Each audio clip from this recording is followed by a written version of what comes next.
Dalam Bapa dan Putra dan Kudus, amin. Allah yang penuh kasih, puji syukur kami aturkan kepadamu, bahwa kami harus saling mencintai, tetapi mencintai orang yang kesulitan, apapun bentuknya. Kita harus berjuang menyelamatkan jiwa. Terpujilah namamu kini dan sepanjang masa. Amin. Saudara, bacaan pertama dan bacaan Injil berbicara tentang keutamaan-keutamaan.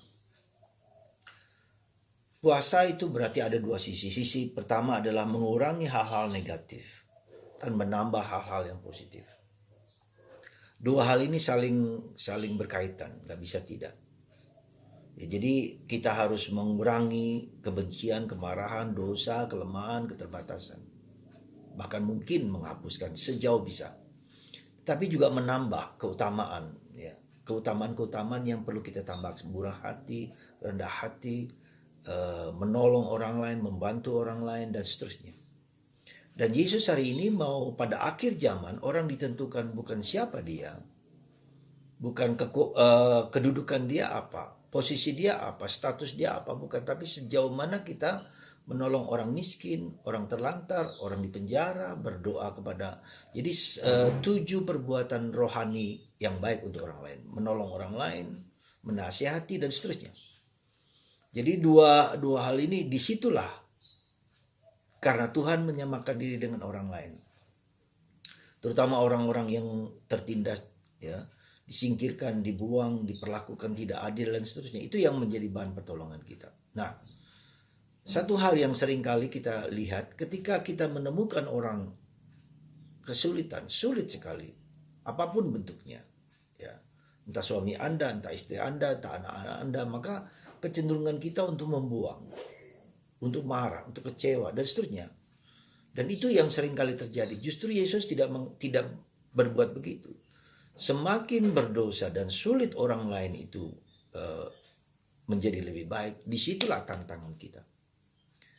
Tantangan kita adalah mungkin orang itu sangat menjengkelkan, ya, tetapi justru bukan kita membuang mereka, menjauhkan mereka, tetapi lebih-lebih berusaha membantu.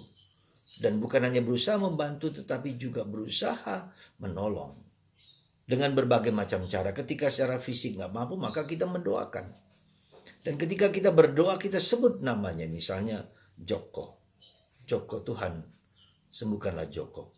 Joko, roh Joko, bantulah supaya kau keluar keaslianmu.